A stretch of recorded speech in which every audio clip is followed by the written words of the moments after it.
তো hello guys, আজকের এই ভিডিওতে কথা বলবো বাংলাদেশের সবচেয়ে ধনী 10 জন অভিনেতার সম্বন্ধে। টাকার দিক দিয়ে কে কত নম্বরে রয়েছে এবং বর্তমানে কার কাছে কত পরিমাণ সম্পত্তি রয়েছে সেই বিষয় নিয়ে আজকের এই ভিডিওতে কথা বলবো। তো চলো ভিডিওটা শুরু করা যাক। তো 10 নম্বরে রয়েছে সাইমন সাদিক।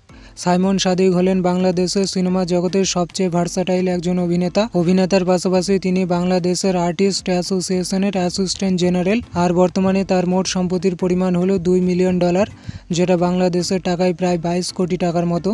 9 নম্বরে রয়েছে জিয়াউল ফারুক অপূর্ব। এখনও পর্যন্ত তিনি 50টিরও বেশি নাটকে কাজ করে ফেলেছেন আর বর্তমানে তার মোট সম্পত্তি রয়েছে $2 মিলিয়ন। সাইমন সাদিক এবং জিয়াউল ফারুক অপূর্ব দুজনেরই সম্পদের পরিমাণ প্রায় সমান। 8 নম্বরে রয়েছে আফরান নিশো। আফরান নিশো এখনও পর্যন্ত 115টিরও বেশি নাটকে কাজ করে ফেলেছেন আর বর্তমানে তার মোট সম্পত্তির পরিমাণ হলো $3 মিলিয়ন, বাংলাদেশের টাকায় প্রায় 33 কোটি টাকার মতো। 7 নম্বরে রয়েছে আরিফিন শুভ।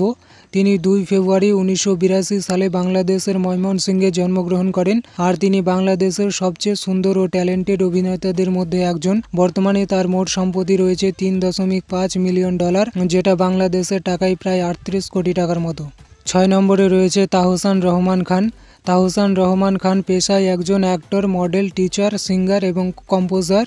বর্তমানে তার কাছে মোট সম্পত্তি রয়েছে $4 মিলিয়ন, যেটা বাংলাদেশের টাকায় প্রায় 43 কোটি টাকার মতো আর তিনি 18 অক্টোবর 1979 সালে জন্মগ্রহণ করেন। 5 নম্বরে রয়েছে মোশাররফ করিম।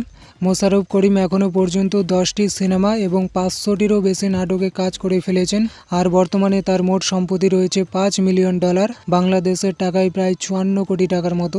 4 নম্বরে রয়েছে রিয়াজ উদ্দিন আহমেদ সিদ্দিকী, যিনি রিয়াজ নামেই বেশি পরিচিত আর তার মোট সম্পত্তি রয়েছে $6 মিলিয়ন, বাংলাদেশের টাকায় প্রায় 65 কোটি টাকার মতো আর তিনি এখনও পর্যন্ত 110টির বেশি সিনেমাতে কাজ করে ফেলেছেন।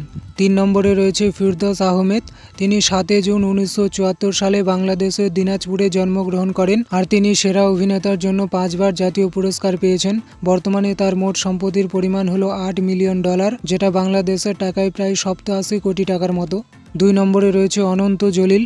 অনন্ত জলিল অভিনেতার পাশাপাশি একজন ডাইরেক্টর, প্রডিউসার এবং বিজনেসম্যান। তার মোট সম্পত্তির পরিমাণ হলো $10 মিলিয়ন, বাংলাদেশের টাকায় প্রায় 109 কোটি টাকার মতো আর তিনি এখনও পর্যন্ত মাত্র 6টির মতো সিনেমাতেই কাজ করেছেন। 1 নম্বরে রয়েছে সাকিব খান। সাকিব খান হলেন বাংলাদেশের সবচেয়ে ধনী অভিনেতা।